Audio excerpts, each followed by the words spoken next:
Bonjour à tous et bienvenue sur la chaîne Budget Famille Nombreuse. Et coucou tout le monde! Comme prévu, on se retrouve dans cette vidéo. Donc c'est la vidéo que j'ai appelée un an après. Alors ça va être une vidéo blabla. Pour vous donner les gros titres, je vais vous parler de notre vie quand on s'est connus pour avoir en fait notre santé financière sur tout le long de notre vie avec mon mari.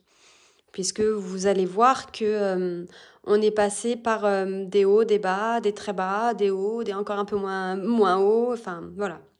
Ça a été un petit peu les montagnes russes concernant notre côté financier. Donc, je commence. Alors, on va commencer donc depuis que je suis avec mon mari. Alors, on travaillait tous les deux, chacun de notre côté. Donc chacun de notre côté, on avait chacun, donc lui il avait une maison en location, moi j'avais un appartement en location, il avait une voiture et une moto et moi j'avais une voiture. On habitait à peu près à 40-45 minutes l'un de l'autre. Moi donc je décide d'arrêter, donc de démissionner de mon travail, où c'était un travail donc principalement dans de la vente. Je retrouve, avant de démissionner, j'avais déjà retrouvé un travail qui me rapprochait du domicile de mon mari, mais qui n'était pas encore proche. Je gagnais en fait un quart d'heure par rapport à là où j'étais. Donc je démissionne, je reprends un nouveau travail. Mon mari était toujours donc dans sa maison. On emménage ensemble dans la maison qu'il avait. Les trajets commencent à être un petit peu pénibles. Je décide d'arrêter en fait ce travail. J'en retrouve un autre, je crois, le lendemain en fait. J'arrête en fait ce travail. Du coup, dans ce deuxième travail, ça a été, on va dire, un travail tampon puisque j'ai démissionné de mon CDI. J'étais en CDD dans celui-ci. J'ai arrêté mon CDD et j'ai retrouvé un travail. Il me semble que c'est le lendemain ou le surlendemain. Donc, du coup, par rapport à la maison de mon mari, c'était à 10 minutes de voiture. Donc, très bien. Autant lui que moi, nous avions 0 € de côté. On travaillait tous les deux, mais en fait, on avait mis 0 € de côté. Pourquoi allait-on savoir? À la base, bon, en plus, on était jeunes, donc... Enfin, on était jeunes. On n'est pas vieux non plus, mais... Mais on était quand même beaucoup plus jeunes et mettre de l'argent de côté quand on est jeune, c'est pas la priorité. C'est plutôt on fait la fiesta le vendredi, samedi et le dimanche. On va au travail avec un petit peu la tête dans le popotin comme on dit parce que on était deux soirées où on a peu dormi, voire pas du tout dormi. Donc niveau argent de côté, 0. Donc on décide d'être en ménage. Déjà là, moi je vois, il a une voiture en fait. Donc lui, par rapport à son travail, il y allait à pied, puisqu'il était à vélo. Il était à 5 minutes de son travail à vélo. Donc sa voiture et sa moto ne bougeaient pas. En même temps, sa voiture risquait pas de bouger puisqu'il avait donc les pneus à changer. Enfin, il y avait des réparations à faire sur cette voiture allemande. Donc de très très grosses factures à prévoir. Je lui ai dit honnêtement, est-ce qu'on a besoin de 2 voitures, sachant que tu as ta moto, que tu vas au travail à vélo, que moi j'ai une voiture, et que celle-ci, elle va nous coûter très cher en fait. Du coup non, on décide de la vendre. Donc on vend cette voiture, c'est très bien, elle s'en va. L'argent récupéré de cette voiture, a été dépensé dans de nouveaux meubles pour tous les deux, un nouveau lit, une nouvelle télévision, enfin voilà, des petits achats, je dirais, futiles, entre guillemets. On décide de faire notre premier enfant, donc je suis arrêtée pendant ma première grossesse parce qu'il y a eu quelques petites complications, donc repos obligatoire. À la fin donc de cette grossesse, je ne reprends pas là où je travaillais puisque c'était un CDD, donc je décide de ne pas reprendre. Puisque on avait envisagé en fait donc moi je voulais une famille nombreuse, mon mari n'était pas contre, sinon elle ne serait pas 4 aujourd'hui. Je décide de ne pas reprendre de travail pour le moment, de mettre ma vie professionnelle entre parenthèses et de pouvoir me consacrer entièrement à ma vie de famille. et à construire donc cette famille.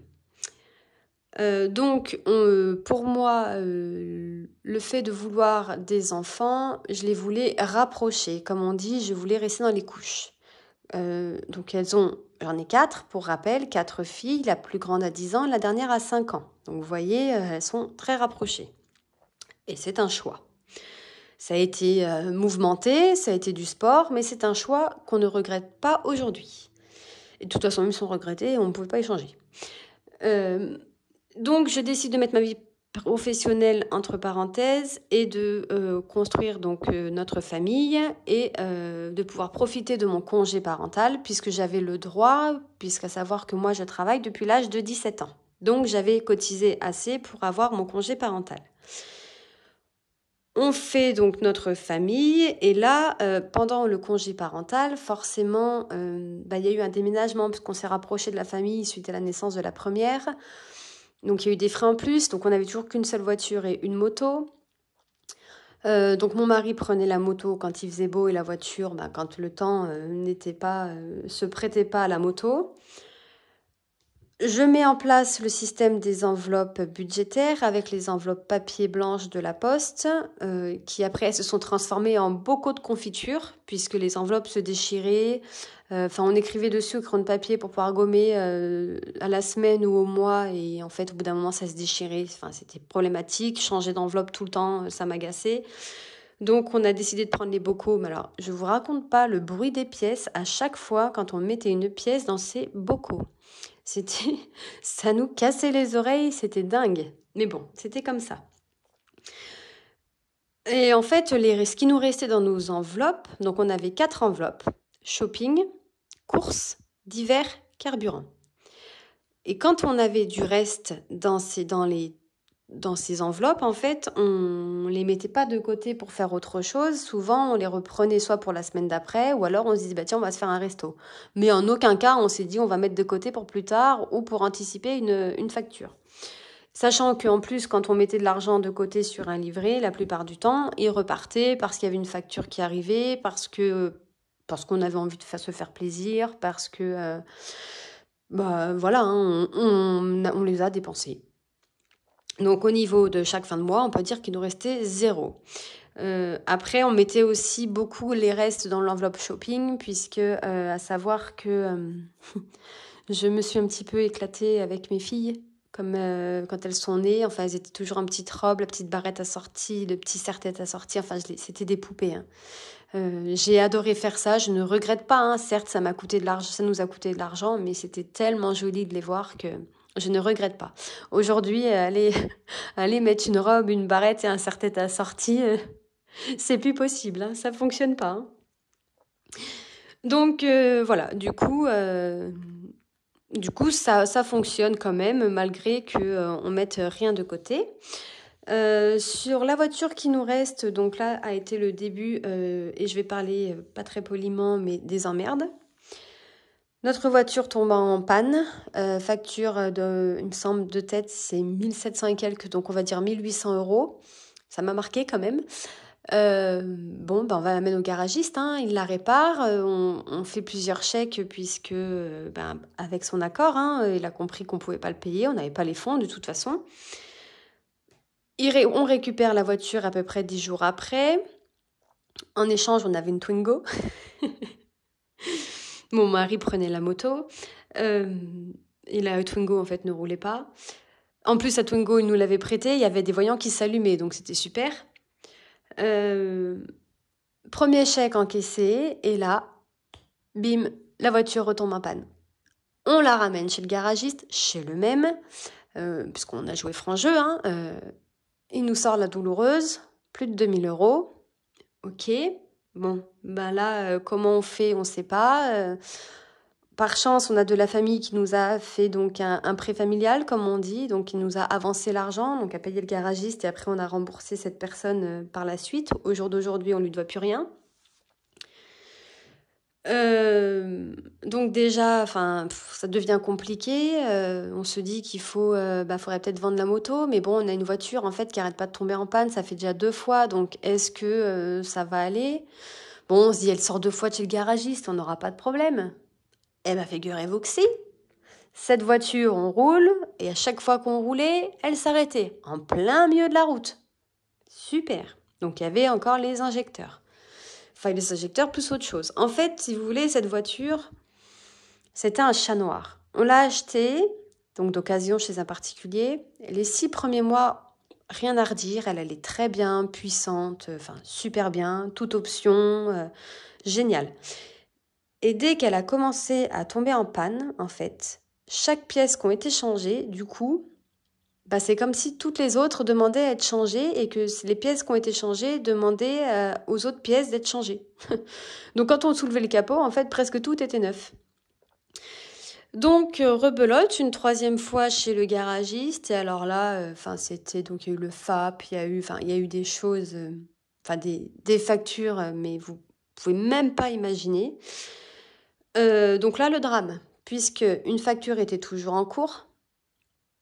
Donc notre voiture roulait pas, une facture en cours, une facture payée par de la famille, donc qu'il fallait rembourser le plus vite possible, même si elle nous avait dit qu'il y avait le temps, psychologiquement, quand on doit de l'argent à quelqu'un, on a l'impression que les rapports sont différents. Et bien évidemment, une 3e facture arrive. Donc là, on s'est dit, c'est pas possible, il va falloir qu'on trouve une solution. On va voir la banque. À l'époque, c'était une autre banque. Elle nous dit, non, mais écoutez, moi, j'ai pas de solution pour vous. Je peux pas, vous pouvez pas avoir un autre prêt puisque vous avez déjà le prêt donc de cette voiture, puisqu'on avait en plus un prêt sur cette voiture. Hein. Vous avez déjà le prêt de cette voiture. On peut pas rajouter un prêt par-dessus, c'est pas possible. Et on n'avait rien de côté. Donc là, on s'est dit, va falloir qu'on fasse quelque chose parce que c'est plus possible. Donc, la banquière nous dit clairement, faites un dossier de surendettement. Donc, on se déclare en faillite personnelle. Donc, on fait ce dossier de surendettement qui a duré 5 ans pour pouvoir donc payer le garagiste. La dette familiale, notre famille n'a pas voulu qu'on la mette dans le dossier de surendettement. Ils nous ont dit, vous nous rembourserez au fur et à mesure. Donc on a pu, grâce à ce dossier de surendettement, en fait, pendant les 3 mois où ils étudient le dossier, donc on payait pas nos dettes, nos crédits, tout du moins. Donc les factures du garagiste en faisaient partie. On a pu ensuite donc avoir ce dossier de surendettement. On payait en fait par rapport à notre pré-voiture, c'était 11, et quelques. C'était vraiment histoire de dire qu'on donnait quelque chose, forcément. Hein. Il n'y avait qu'un salaire qui rentrait. Moi, j'étais en congé parental, donc je ne suis pas solvable. Donc voilà, donc dossier de surendettement, faillite personnelle, donc gros coup au moral, et la voiture qui ne roule toujours pas. Il faut surtout pas oublier ça. Hein.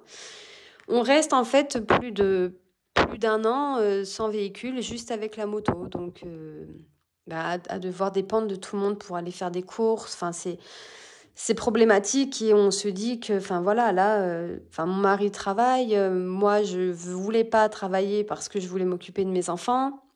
Mon mari voulait pas non plus que je reprenne le travail à ce moment-là. On a assumé, mais c'était lourd à porter quand même.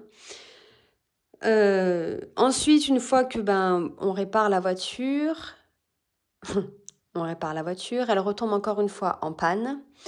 Là, on a trouvé quelqu'un qui pouvait nous la réparer, donc fallait juste payer les pièces. Mais bon, payer les pièces quand on n'a pas de fonds, c'est compliqué, donc ça a mis du temps. Et là, la seule solution qui s'est amenée à nous, c'était de vendre la moto. Donc on s'est retrouvés en fait avec une voiture qui tombait tout le temps en panne, des dettes à cause de cette voiture et à devoir vendre une moto. Donc pour un motard, vendre sa moto, je vous explique pas... le moral dans les chaussettes, sachant qu'il travaillait. Donc, comme il disait, je travaille et puis je me retrouve à plus rien avoir, en fait. Parce qu'en plus, on est dans une maison en location, c'était pas la nôtre. Donc, on se retrouve sans rien avec nos petites filles au bras et puis on nous prête une voiture. Suite à un décès, on nous prête une voiture. Donc, on a gardé 2 ans, il me semble. Bref. Cette voiture donc qui nous a mis dans la faillite a été réparée, n'a plus été en panne après. On avoue qu'elle délirait un petit peu, mais on s'est dit tant pis, on va la prendre vraiment pour les petits trajets. On arrive à racheter une voiture, donc un monospace à des amis, à payer en plusieurs fois. Donc je crois ils nous avaient dû nous la vendre 1 000 euros, donc peut-être un peu moins. Donc on avait payé en plusieurs fois. Donc c'est pareil, ça c'était hyper cool, hyper arrangeant. Mais toujours pareil, hein, de la dette à la famille, du coup on doit de l'argent à des amis. C'est lourd à peser, hein. C'est lourd à porter, pardon. Voilà, donc toujours le système des enveloppes avec les bocaux, hein, ça n'a pas changé, c'est toujours là, c'est toujours mis en place, on continue. Au niveau donc de mon congé parental, je décide de l'arrêter 1 an avant la fin. Pourquoi? Parce que, comme je vous dis, psychologiquement, c'était difficile de rien avoir et de devoir de l'argent, d'être en fin de dossier de surendettement, c'était hyper compliqué. Donc j'en parle avec mon mari, je décide de reprendre le travail. Et puis en plus, je commençais à avoir besoin d'une vie sociale, puisque même mes filles, quand elles se levaient le matin, je dirais pas plus plaisir, parce que ce mot va être hyper fort, mais j'étais moins là en fait. J'étais moins présente avec elles dans mon esprit. Il fallait que j'ai une vie sociale, puisque bon, j'ai quand même enchaîné grossesse, allaitement, couche, grossesse, allaitement, couche, plus des fausses couches entre-temps, enfin, etc. Malheureusement, la vie de plusieurs mamans. Donc, je décide de reprendre le travail, mais avant, il fallait que mon mari voie avec son travail pour pouvoir passer en week-end. Parce que lui, il travaillait en 3-8, et donc j'avais dit, moi, si je reprends un travail, c'est en semaine. Il faudrait que toi, sachant qu'il y a des postes de week-end, tu puisses avoir un poste de week-end pour qu'on n'ait pas de frais de garde ou de nounou pour nos 4 filles, parce que sinon, enfin, si je travaille pour que mon salaire aille chez une nounou, il n'y a aucun intérêt, hein. Certes, j'y gagne en vie sociale, mais j'y gagne pas au reste. Donc, mon mari passe en week-end, je réussis à trouver donc mon emploi à 10 minutes de là où on habitait en voiture. On est toujours dans le système des enveloppes. Grâce à celui-ci, d'ailleurs, on avait pu se marier sans crédit, sans rien. En petit comité, hein, bien évidemment, on a fait ça chez nous, mais nous, ça nous allait très bien, hein. C'était très, très champêtre, hein. On avait fait ça dans notre garage avec des bottes de paille en guise d'assise autour de la piste de danse, le vin d'honneur dans le pré, etc., etc. Donc on continue toujours nos systèmes des enveloppes et donc notre vie continue. Donc moi je reprends le travail dans un autre domaine puisque c'est le travail à l'usine, j'avais jamais travaillé à l'usine. Mon mari donc lui est toujours dans son usine, donc est passé en week-end. Le petit système des enveloppes fonctionne et là on se dit maintenant ce serait bien qu'on voit les choses différemment et qu'avec toutes les galères financières qu'on a eues, on arrive à mettre de l'argent de côté et surtout à acheter notre maison. Puisque là où on était en location et il nous manquait une chambre. Donc on se met à fond dans les recherches. Donc bien évidemment, les années ont passé entre-temps de tout ça. On se met à fond dans les recherches, on avait toujours notre système des enveloppes, mais j'étais un petit peu moins... En fait, dès l'instant où j'ai repris le travail, j'ai été un petit peu moins assidue. Je me suis dit, oui, c'est bon, je travaille maintenant, je ramène le double, même plus. Donc, voilà, le système des enveloppes, je l'avais un petit peu laissé tomber. Par chance, on trouve une maison. On a la chance d'acheter la maison puisqu'à ce moment-là, ils ne demandaient pas un apport et on avait 0 € d'apport, hein, parce que on était toujours, par contre, on avait toujours rien de côté, hein. Enfin, c'était vraiment très très juste ce qu'on avait de côté. Ça devait être du genre 200-300 €, puis dès qu'on avait besoin, on prenait dedans.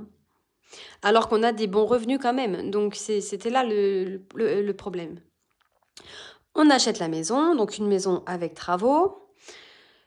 Et là, rebelote, calvaire, mais catastrophique. On se retrouve en fait à payer des factures qui ne passent plus dans le prêt, parce qu'en fait, si elles passent dans le prêt, ça prend donc l'argent qui était prévu pour autre chose, puisqu'entre-temps, il y avait eu le Covid, donc les matériaux avaient augmenté, enfin bon. Donc sur notre compte, ça fait plus, moins, plus, moins, plus, moins, plus, moins, avec des découverts. Au mois de juin 2022, donc déjà avril-mai, je commençais à y réfléchir, à me dire ouais, je vais reprendre le système des enveloppes, mais je voulais un autre système parce que, enfin, le système des bocaux avec les pièces qui nous éclatent les oreilles quand elles tombent dedans, c'était juste pas possible. Donc j'ai dit il faut qu'on recommence les enveloppes papier. Et puis donc avril-mai, parce que en fait, je vais vous montrer après au niveau de nos comptes, dans quel état ils étaient. Et ils étaient criés au secours, les pauvres. Donc, je sais pas comment ça se fait, en fait. Je me retrouve sur YouTube à regarder une vidéo. Je tombe sur une vidéo budget. En fait, je pense que beaucoup la connaissent, d'Angéline. Je tombe sur sa vidéo.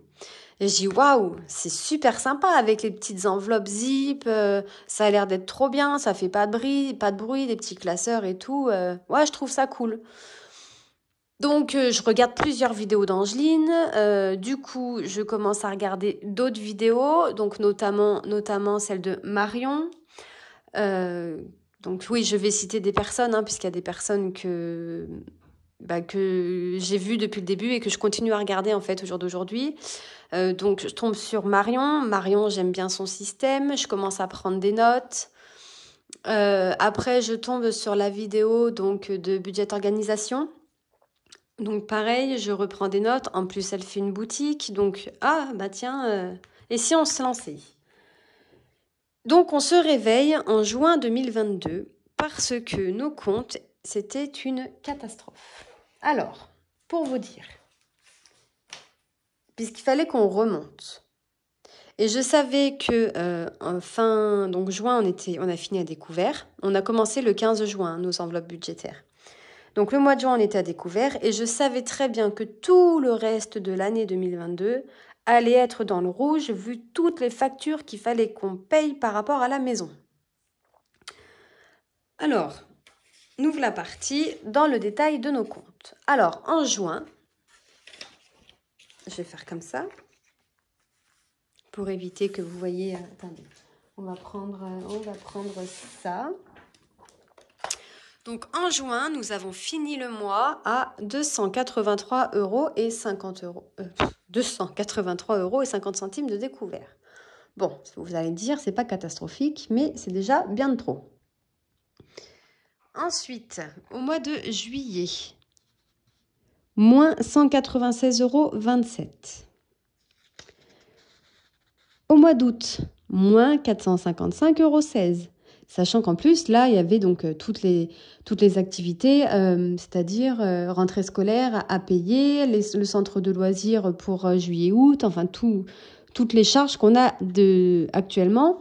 Sauf que par contre, on s'était hyper restreint au niveau du budget des enveloppes, puisqu'on ne mettait que 500 € dans nos budgets enveloppes. C'était vraiment, il y a des fois, je vous jure qu'on en avait marre de travailler tous les deux, d'être à découvert, d'avoir des factures et de n'avoir que 500 € pour le mois pour manger, pour faire à manger à nos enfants et surtout pour le carburant, puisque mon mari, lui, ne travaille pas sur place, puisque la maison que nous avons achetée, moi, je vais au travail donc à vélo ou à pied, puisque donc du coup on n'a qu'une seule voiture, puisqu'on avait vendu donc la moto et tout, comme je vous ai expliqué juste avant. Donc psychologiquement c'était très compliqué. Donc août, moins 455,16. Septembre, moins 2030,28. Là, ça commence vraiment à faire peur. Au mois d'octobre, moins 2134,12. Forcément, quand on a un gros découvert comme ça, même si on a 2 salaires qui rentrent, ça suffit pas. Plus les charges qu'il y a en plus. Et bien évidemment, nos factures de nos artisans qui, certains, donc je rappelle, ne passaient plus dans les travaux, de notre pré-travaux. À ce moment-là, à partir de septembre, on a eu un rendez-vous avec notre banquier pour lui expliquer la situation. et il nous avait fait en fait un découvert autorisé de 2000 euros jusqu'à la fin de l'année pour pouvoir arriver à avoir moins de frais. Chose fausse, hein, parce qu'on a toujours eu des frais quand même. Hein. Parce que ça, par contre, ça fait rire. Hein. Des fois, ils refusent un prélèvement de 8 euros. Par contre, ils se prennent 20 euros de frais. Pour moi, si les 20 euros de frais, ils peuvent passer, les 8 euros, ils peuvent passer. Mais bon, c'est comme ça. Il faut bien qu'ils gagnent leur pain eux aussi. Novembre, plus 3604,38. Vous allez me dire, waouh, mais là, c'était bien, dis donc. Bah oui, forcément, on a eu le 13e, l'autre part du 13e mois de mon mari. Donc forcément, c'était bien. Oui, celle-ci, hein, on l'avait eu, hein, mais il avait été mangé, hein, comme vous voyez. Décembre, moins 979,15. Et oui, parce qu'en plus, là, on a payé la taxe foncière, qu'on n'avait pas du tout prévue. Malgré qu'on était en cours qu'on faisait le système des enveloppes, puisque le système des enveloppes, en fait, on en avait très peu. Hein. C'était, je vous dis, on s'était mis 500 euros par mois et on devait tout faire avec les 500 euros. La voiture, elle a roulé elle a roulé dans la réserve plusieurs fois. Hein. Ensuite, janvier, plus 32,65. Donc là, vous voyez, ça commence à remonter. Donc là, c'est bon. Le système des enveloppes était mis en place. On avait des factures encore qui tombaient, mais du coup, on les budgétisait. On arrivait mieux à faire face. Février, plus 675,72. Avril, plus 167,50 €. Attendez, j'ai oublié mars. Mars, 12,17 €. Et c'est à partir de ce moment-là que je me suis dit, on fait des vidéos YouTube. Et que vous avez commencé à avoir donc nos bilans à la fin de mois. Mai, 43,72 € et juin, donc le bilan que vous avez vu, que j'ai tourné juste avant, donc 136,53 €. Voilà. Donc notre compte est revenu dans le positif pour de bon et en plus, nous avons maintenant, grâce au système des enveloppes, pu mettre un petit peu d'argent de côté. Attendez, je renlève ça. Puisque si on reprend donc mon petit classeur, mon petit cahier de suivi, donc dans les défis, je rappelle, on est à 5512,18, puisqu'avec celui-ci, donc on va payer, puisqu'on a le défi des 100 enveloppes où on a donc 4851 €. Enfin, maintenant on a 5050, hein, puisque vous avez vu dans la vidéo précédente qu'on l'a clôturé pour pouvoir payer donc justement nos pré-travaux qu'on avait dû faire en plus. Donc, on a quand même 5512 € dans les défis. Concernant les fonds, eh ben, on a réussi. Donc, dans les à venir, on a 240. Hein. Dans nos fonds,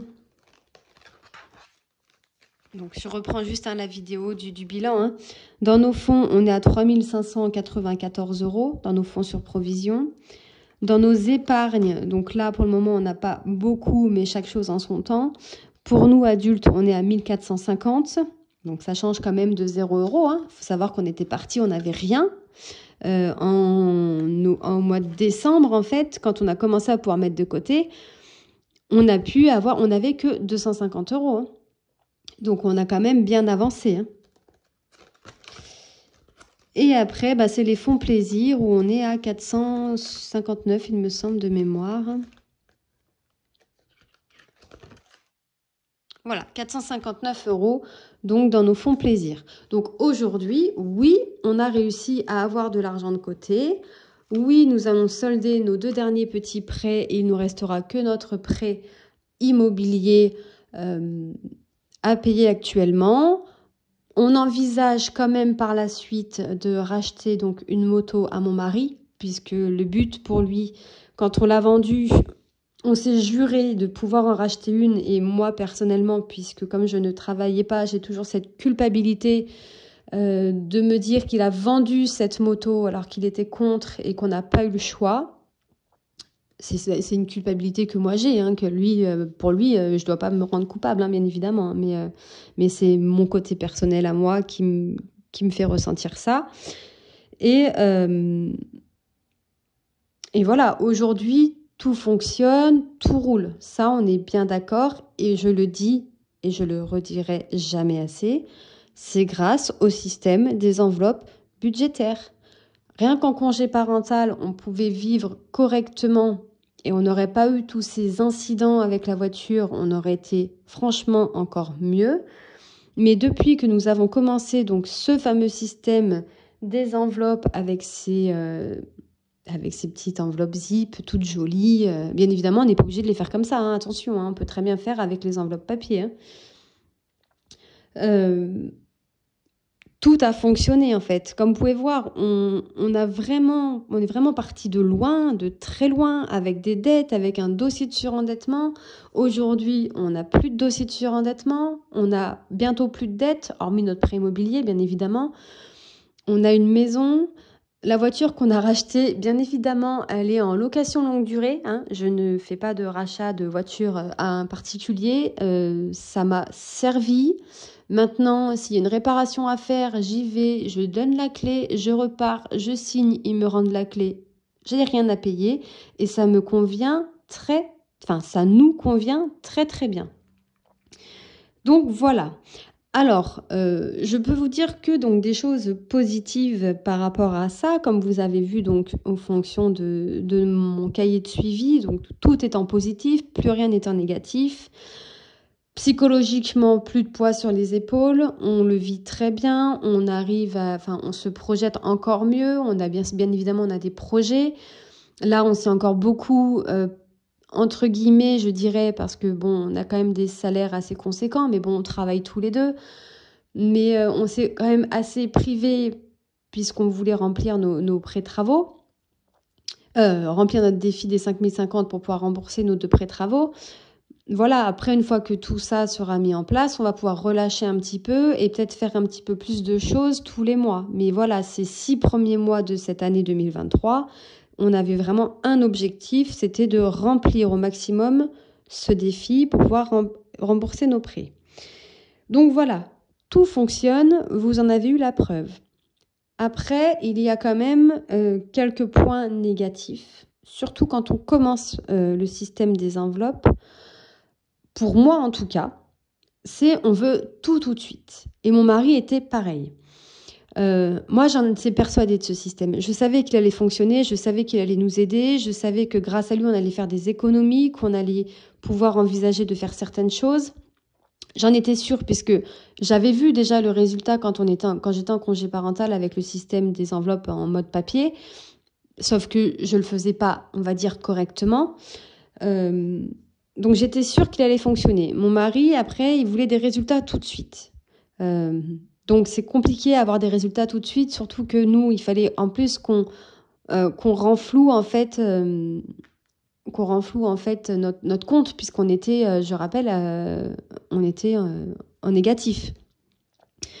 La seule chose où mon mari avait commencé à avoir le sourire sur ce système des enveloppes, c'est qu'on a commencé par le défi des 5 € et que grâce à ce défi des 5 €, on avait pu remplir notre enveloppe école grâce aux 5 €. Et du coup, là, ça l'avait fait sourire parce qu'elle dit, ben voilà, au moins les 200 € pour l'école, on les a pas sortis, c'est juste nos économies. Pas sortis entre guillemets. Hein. Donc ça, c'était top.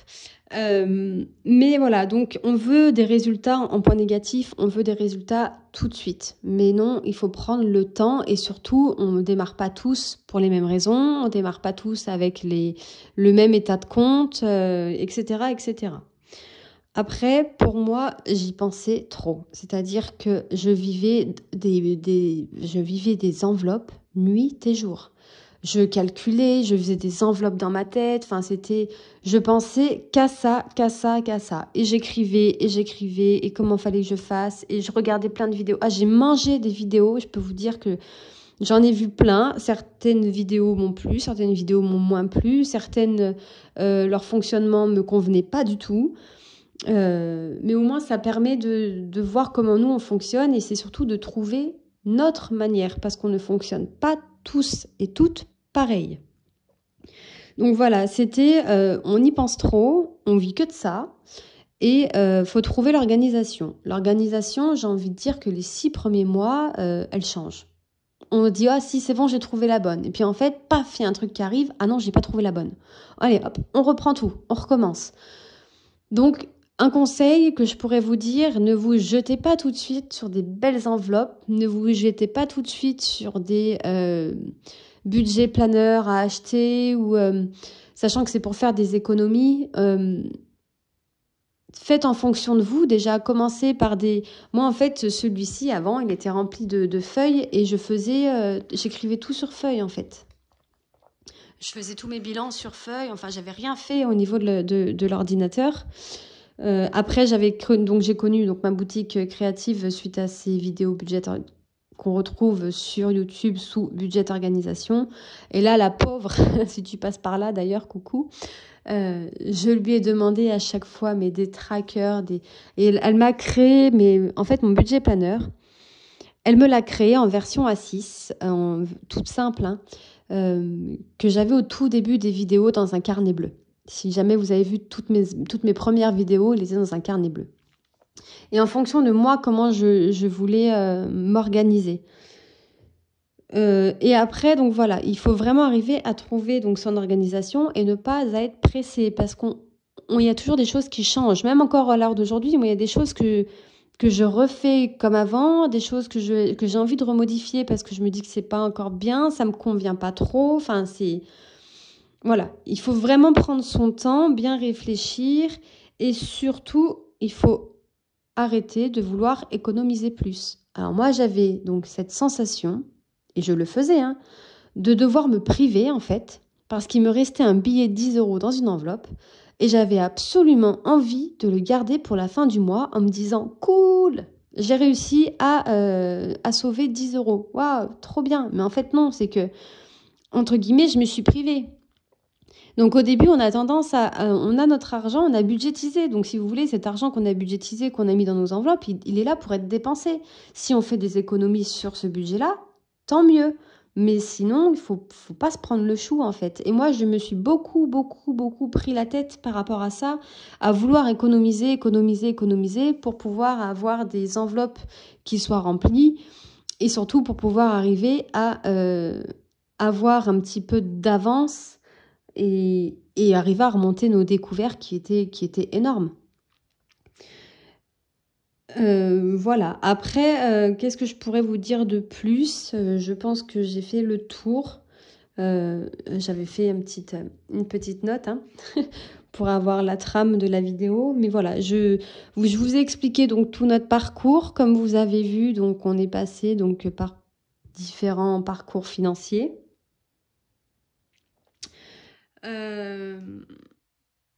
Pour information, notre dossier de fin de surendettement, notre dossier de surendettement, pardon, c'est fini en 2018. Oui, c'est ça, je suis en train de réfléchir en même temps, mais oui, c'est ça, c'est 2018.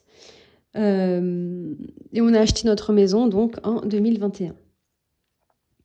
Et j'ai repris un travail en 2019.